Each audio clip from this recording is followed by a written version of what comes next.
Hanya ada Mama, Mei. Tiba di dalam ruang baca, Ryan dan Rayhan duduk bersebelahan. Di hadapan mereka ada Firdaus yang sedang duduk di kursi empuk, menatap kedua putranya secara bergantian. "Coba jelaskan pada Papa apa yang telah terjadi," tanya Firdaus seakan menuntut untuk segera dijawab. "Memang, apa yang ingin Papa dengar? Bukankah Papa sudah tahu alasannya kenapa aku dan dia bertengkar?" Ryan menatap sinis pria yang sedang duduk di sampingnya. Rayhan balas menatap sinis ke arah Ryan. "Dia sudah menghina Mama, Pah. Aku sebagai anak tidak terima jika orang tuaku sendiri dihina orang lain. Hinaan itu memang pantas diterima oleh jalang seperti mamamu," bentak Ryan. Sorot mata pria itu bagaikan seekor naga yang siap menyemburkan api. Firdaus bangkit dari kursi, lalu menggebrak meja. "Ryan, jaga bicaramu," seru pria parubaya itu. "Lena adalah mamamu juga, kamu harus menghormatinya." "Sampai kapanpun, wanita itu tidak akan pernah menjadi mamaku. Mamaku adalah Mei, bukan yang lain." Firdaus tampak frustasi melihat sikap Ryan yang keras kepala. Perangai pria muda itu mengingatkan dirinya sewaktu masih muda, sehingga membuat dia harus bersabar dan memperbanyak istighfar. Sebab menghadapi anak seperti Ryan sangat sulit jika dibalas dengan kekerasan. "Nak, Papa tahu Lena memang bukan ibu kandungmu, tetapi dia sudah menikah dengan Papa. Artinya, wanita itu adalah mamamu. Tolong hormati dia." Firdaus menurunkan nada bicaranya. Ryan terkekeh di tempat duduknya. "Sampai mulut Papa berbusa pun, aku tidak akan pernah menganggap Tante Lena sebagai mamaku." Pria itu kembali melirik Rayhan. Kali ini tatapannya lebih dalam seolah ingin membunuh adik tirinya. Saat ini juga, tampaknya Papa lupa gara-gara wanita itu, mamaku meninggal dunia tepat di hari aku akan melangsungkan turnamen taekwondo tingkat nasional. Papa lupa, atau memang sengaja, melupakan kejadian itu, timbalnya dengan sinis. Firdaus hanya bisa menghela napas kasar. Lagi-lagi, Ryan mengungkit kejadian di masa silam. Padahal pria itu sudah berusaha untuk mengubur dalam-dalam kenangan pahit yang merenggut nyawa istri tercinta. Namun putra sulungnya itu membuka kembali luka lama yang membuatnya semakin bersalah. "Ray, kejadian itu sudah berlangsung lama. Sebaiknya kamu melupakannya dan berdamailah dengan masa lalu." Firdaus mencoba menasehati putra sulungnya itu. Pria berusia setengah abad itu begitu frustasi, entah dengan cara apa lagi, dia menasehati Ryan agar melupakan kejadian di masa lalu. Sejujurnya Firdaus pun masih merasa bersalah jika mengingat kejadian di masa lalu. Dia selalu dihantui rasa bersalah karena tidak bisa menjaga Mei dengan baik. Bukan hanya menjaganya dari orang jahat, tetapi juga menjaga perasaannya sebagai seorang istri yang sudah memberikan keturunan padanya. Mendengar ucapan sang papa, Ryan berdecak. Pria yang baru saja menjabat sebagai wakil direktur rumah sakit di usia yang masih sangat muda itu terkejut. Dia tidak menyangka Firdaus memintanya melupakan kejadian di masa lalu, kejadian yang sudah membuatnya menjadi seorang piatu di usia belia. "Papa boleh saja melupakan kejadian itu, tetapi aku tidak akan pernah lupa," ucap Ryan dengan sorot mata penuh kekecewaan. Lalu dia bangkit dari kursi dan berjalan keluar ruangan. Ketika Ryan hendak menaiki tangga, dia berpapasan dengan Lena yang saat itu akan ke dapur menyiapkan minuman untuk Firdaus. "Meskipun kamu sudah menggantikan posisi Mama Mei di hati Papa, tetapi di hatiku tidak akan pernah ada nama Lena Setiawati. Camkan itu," bisik pria itu sambil berlalu tanpa menoleh ke belakang. Lena hanya bisa mengelus dada. "Semoga kelak kamu bisa memaafkan kesalahan Mama, Ray," gumam wanita itu. Baru saja masuk ke dalam kamar, dia kemudian menuju sofa yang menghadap ke taman belakang. Didudukannya bokong pria itu dengan kasar, sambil meraih telepon genggam yang tergeletak di atas meja kopi. "Rio, ini aku. Kamu di mana sekarang? Ketemuan yuk, ada banyak hal yang ingin aku ceritakan padamu. Sekalian ajak istrimu. Sejak kalian menikah, aku belum pernah berkenalan dengannya." Tak berselang lama sebuah pesan singkat muncul di layar atas benda pipi itu. "Aku sedang berada di kafe. What's up bro? Kalau kamu mau, datanglah ke sini. Kebetulan saat ini aku sedang bersama istriku. Setelah mendapatkan balasan dari Rio, Ryan bergegas mengganti pakaian kerja, yang belum sempat diganti olehnya, dengan pakaian casual. Namun sebelum itu, dia menyempatkan diri untuk membersihkan diri, mengguyur tubuhnya di bawah air shower yang dingin, guna mengembalikan lagi moodnya yang sempat hilang akibat perkelahian dengan Rayhan. 15 menit berlalu, tetapi pria itu belum juga beranjak dari tempat. Dia masih sibuk memperhatikan pantulan diri di depan cermin. Anak brengsek itu berani sekali. Dia menghajarku. Awas saja, lain kali akan kubalas. Ryan menggerutu sambil mengoleskan salep agar luka lebam itu tidak bertambah parah dan menimbulkan infeksi sebab sudut bibirnya sempat mengeluarkan darah akibat terkena bogeman mentah dari Rayhan. Melihat Ryan turun dari tangga dengan penampilan sangat menarik, meski ada luka lebam di wajah, namun aura ketampanan pria itu tidak pudar. Bi Alice menyapa majikannya itu. "Dan Ryan, mau pergi kemana? Baru saja pulang, kenapa tidak istirahat di kamar saja?" Terlihat raut khawatir dalam tatapan Bi Alice. Wanita yang sedang menyiram tanaman menghentikan sejenak aktivitasnya ketika melihat putra tunggal dari pasangan Firdaus dengan mailing melangkah menuruni anak tangan teras depan rumah menuju mobil yang terparkir di depan garasi. "Aku mau bertemu teman lama, Bi." Ryan memberikan senyuman ramah pada Bi Alice. "Malam hari aku akan pulang, tidak perlu menghangatkan makanan, sebab aku akan makan di luar bersama temanku." Kemudian dia melambaikan tangan dan masuk ke dalam mobil. Mobil melaju dengan kecepatan sedang membelah keramaian jalan. Ryan mengendarai mobil yang memang diperuntukkan khusus untuknya, dengan diiringi sebuah lagu berjudul A Thousand Years dari Christina Perri. Dia melajukan kendaraan roda 4 itu menuju sebuah kafe. Tangan pria itu diketuk-ketukkan di atas setir.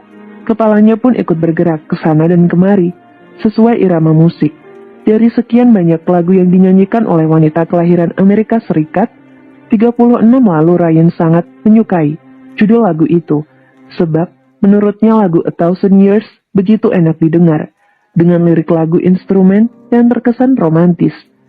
Tergila-gila oleh lirik lagu itu membuat Ryan berencana menjadikan lagu A Thousand Years sebagai lagu yang akan diputar ketika Ryan menikahi sang pujaan hati.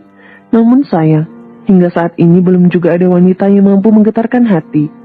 30 menit berlalu, kini mobil warna silver itu sudah tiba di depan parkiran sebuah kafe. Dia melepaskan sabuk pengaman yang melingkar di tubuh, lalu berjalan masuk ke dalam. Dia mengedarkan pandangan ke segala penjuru, mencari keberadaan Rio dan istrinya. "Itu dia," gumam Ryan ketika melihat sepasang suami istri yang sedang duduk santai dengan 2 gelas kopi dan beberapa cemilan di atas meja. Dia menghampiri meja yang berada di dekat jendela besar, menghadap sebuah kolam ikan. "Hai," sapa Ryan saat pertama kali melihat Rio dan istrinya. Dengan wajah berbinar bahagia, Rio memeluk tubuh sahabatnya. "Halo Ray, akhirnya kita bisa bertemu lagi. Sudah lama sekali kita tidak bersua." Pria itu menepuk-nepuk punggung Ryan. "Benar sekali, sudah 8 tahun tidak bertemu." Rio mengurai pelukan. Kini posisi mereka saling berhadapan. "Terakhir kali bertemu saat aku mengurus kepindahanku ke Jepang," ujar Ryan dengan sorot mata penuh kesedihan. "Ya, saat ini aku begitu kaget mendengar kabar bahwa kamu memutuskan pindah kuliah di Jepang dan malah mengambil jurusan kedokteran. Padahal saat itu kamu sudah menjadi salah satu mahasiswa hukum." Seketika Ryan dan Rio terdiam. Melihat raut wajah sahabatnya itu berubah, pria yang berprofesi sebagai pengacara di salah satu firma ternama di Indonesia mencoba mengalihkan pembicaraan. "Sudahlah, itu kan masa lalu. Walaupun kamu tidak menjadi pengacara, tetapi setidaknya kini karirmu sebagai seorang dokter bersinar di negeri Sakura sana," puji Rio. Ryan tersenyum manis seraya menganggukkan kepala. Terlalu asyik mengobrol dengan sahabat lama, Rio melupakan kehadiran istri tercinta yang sedang duduk di sampingnya. "Oh ya, kenalkan, ini istriku, namanya Tu." "Halo, aku Rini, istrinya Rio." Wanita cantik yang duduk di samping Rio mengulurkan tangan. Namun Ryan sama sekali tidak menjabat tangan itu, membuat Rio terkekeh di kursinya. "Hani, Sahabatku ini tidak akan mungkin mau bersentuhan dengan lawan jenis, ucap pria itu. Dia menyentuh bahu sang istri kemudian memintanya duduk kembali. Sekujur tubuh Ryan akan ruam apabila bersentuhan dengan lawan jenis, bisik Rio di telinga Rini. Lalu wanita itu melirik ke arah pria asing yang duduk di hadapan sang suami. Kedua alis Rini saling bertaut, pertanda bingung. Bagaimana mungkin di dunia ini ada orang yang mengalami penyakit aneh dan langka? Rasanya 1:1000 dan sangat mustahil sekali, pikir wanita itu. Tak lama berselang, seorang pelayan membawakan pesanan yang sudah dipesankan Rio untuk sahabatnya. Pelayan wanita dengan celemek warna hitam, membawa nampan berisi macchiato dan sepiring cake, lalu menggeser gelas dan piring cake itu ke atas meja. Selamat menikmati, ucap pelayan itu sebelum berlalu. Macchiato adalah satu shot espresso yang ditambahkan sedikit susu panas berbusa. Adanya penambahan susu itu menjadikan aroma kopi semakin kuat dan rasanya semakin pekat. Bagaimana, enak tidak? Tanya Rio sambil memajukan tubuhnya. Rio memperhatikan ekspresi Ryan ketika menyeruput secangkir macchiato hangat. Ekspresi itu masih sama seperti 8 tahun lalu. Pria itu terkekeh di kursinya. Tidak perlu kamu jawab pun aku sudah tahu, tukasnya. Kala bibir Ryan terbuka, Rini mendelik ke arah Rio, suaminya. Dalam kebingungan, dia mencoba membaca maksud perkataan pria yang sudah dinikahinya selama 5 tahun belakangan. Aku dan Ryan sudah lama bersahabat, kami kenal sejak masih duduk di bangku SMA. Jadi aku sedikit tahu tentang kebiasaan pria ini. Ryan menganggukkan kepala, tanpa harus menjelaskan apapun pada wanita asing di hadapannya. Dia lebih memilih fokus menikmati setiap tetes macchiato yang melewati tenggorokan. Nikmat sekali, ujar pria berwajah oriental itu. 30 menit berlalu, Ryan dan Rio begitu asyik berbincang sambil sesekali menyeruput kopi dan memakan potongan cake ke dalam mulut. Rini sedari tadi memperhatikan suami dan sahabat suaminya itu, tampak menikmati kebersamaan mereka. Kedua pria itu tampak bahagia, terlihat dari raut wajah masing-masing yang selalu memancarkan rona kebahagiaan di sana. Tanpa sadar, dia semakin mengagumi karakter Rio.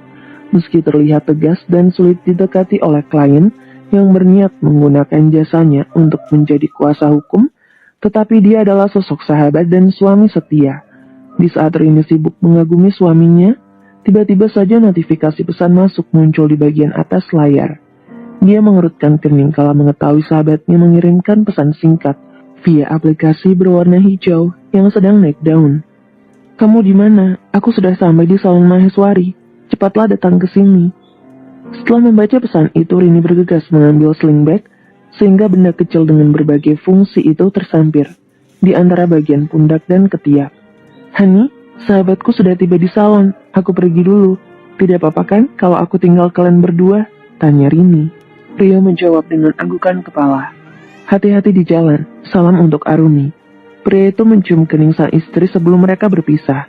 Mendengar nama Arumi, pria yang duduk di seberang sana melirik ke arah pasangan suami istri yang tengah berpelukan. Apakah Arumi yang dimaksud adalah wanita ceroboh itu? Batin Ryan. Ah, mana mungkin dia. Di dunia ini, nama Arumi itu pasaran. Arumi baru saja keluar dari ruang ganti ketika Rini tiba di salon khusus wanita. Dalam balutan kemben wanita itu berjalan menghampiri sahabatnya. Rin, untung kamu sudah datang, kalau tidak aku bisa mati karena terlalu lama menunggu. Wanita itu mengikat rambut hitam panjang berkilau dengan karet, lalu memasang bandana dengan warna senada dengan kemben yang dikenakan. Kamu tidak akan mati hanya karena terlalu lama menungguku. Rini meletakkan sling bag di sebuah loker khusus yang diperuntukkan bagi para pengunjung salon. Setelah meletakkan semua barang bawaan dan memastikan loker itu terkunci, Rini masuk ke dalam ruang ganti sebelum melakukan perawatan. Kini kedua sahabat itu terbaring di atas ranjang yang terbuat dari kayu jati pilihan. 2 orang terapis duduk di samping. Terapis itu menuangkan minyak lalu mengusapnya ke sekujur tubuh. Ada angin apa? Kamu mengajak ketemuan di salon. Rini menyibak rambut panjangnya ke samping, kala seorang terapis mulai melakukan message pada bagian punggung. Tidak ada, balas Arumi singkat. Wanita itu memejamkan kedua mata di saat terapis itu memulai perawatan. Alis Rini saling bertaut satu sama lain. Sambil meneliti wajah sahabatnya, dia mencoba membaca permasalahan yang tengah singgah dalam kehidupan wanita itu. Melihat sikap Arumi yang tidak biasa, Rini bisa menyimpulkan rumah tangga wanita itu sedang bermasalah. Namun, sebagai seorang sahabat, dia tidak ingin memaksa Arumi untuk berkata jujur, malah sebaliknya, Rini ingin bersikap biasa saja seolah tidak terjadi apa-apa. Sepertinya aku yang terlalu mencemaskanmu. Kupikir kamu sedang dirundung masalah besar, sehingga mengajakku ketemuan di tempat ini. Aku memang sedang dalam masalah besar, Rin. Rumah tanggaku sedang diuji, meskipun belum terbukti kebenarannya, tetapi entah kenapa, naluriku sebagai seorang istri mengatakan, saat ini Mas Mahe sedang bermain api di belakangku. Ingin rasanya wanita itu mencurahkan isi hatinya saat ini pada Rini. Apa daya, dia tidak memiliki kemampuan untuk membuka mulut. Dia merasa lidahnya keluh sehingga sulit untuk mengungkapkan yang sebenarnya terjadi pada rumah tangga wanita itu. Hampir 2 jam lebih Arumi dan Rini melakukan perawat di salon khusus wanita. Tak terasa waktu sudah menunjukkan pukul 5 sore. Sebelum pulang kita makan malam dulu yuk. Perutku rasanya lapar sekali. Setelah menghabiskan waktu selama 2 jam berada di sana, keluh Rini sambil memukul pelan bagian perutnya. Arumi terkekeh melihat sikap sahabatnya itu. Sejak dulu hingga sekarang, Rini selalu melakukan kebiasaan yang sama dikala perutnya terasa lapar. Terkesan konyol, tetapi bagi wanita pecinta binatang itu, sikap Rini memberikan hiburan tersendiri. Terbukti, saat ini seolah senyum terlukis di wajah Arumi. Ya sudah, ayo, aku traktir kamu makan, ucap Arumi seraya merangkul Rini masuk ke dalam mobil. Mobil melaju dengan kecepatan sedang membelah keramaian jalanan ibu kota. Lalu lintas di pusat kota Jakarta begitu padat sebab berbarengan dengan jam pulang kantor sehingga semua orang berlomba agar bisa sampai di rumah tepat waktu. Arumi duduk di balik kemudi, tatapan mata fokus ke depan, memperhatikan jalanan yang mulai macet. Baru saja mobil Alphard series terbaru melaju, lampu lalu lintas sudah berubah warna. Dengan kesal, Arumi memukul setir. Sial, kenapa harus terjebak lampu merah lagi sih? Dengus wanita itu kesal. Sabar, namanya juga Jakarta. Pasti akan ada drama macet. Sebab, sudah jangan emosi nanti cepat tua loh. Rini mencoba memperingatkan Arumi. Meskipun kesal dengan sikap Rini yang seolah menyindirnya, Arumi menuruti nasihat wanita itu. Dia menghirup napas panjang guna meredam emosi yang sudah berada di atas ubun-ubun. Setelah berhasil memadamkan api emosi yang membara, Arumi menoleh keluar jendela sembari menunggu lampu lalu lintas berubah warna. Banyak orang lalu lalang keluar masuk pertokoan yang ada di pinggir jalan. Tanpa sengaja dia melihat seorang pria sedang bergandengan tangan dengan seorang wanita. Bukankah itu bersambung?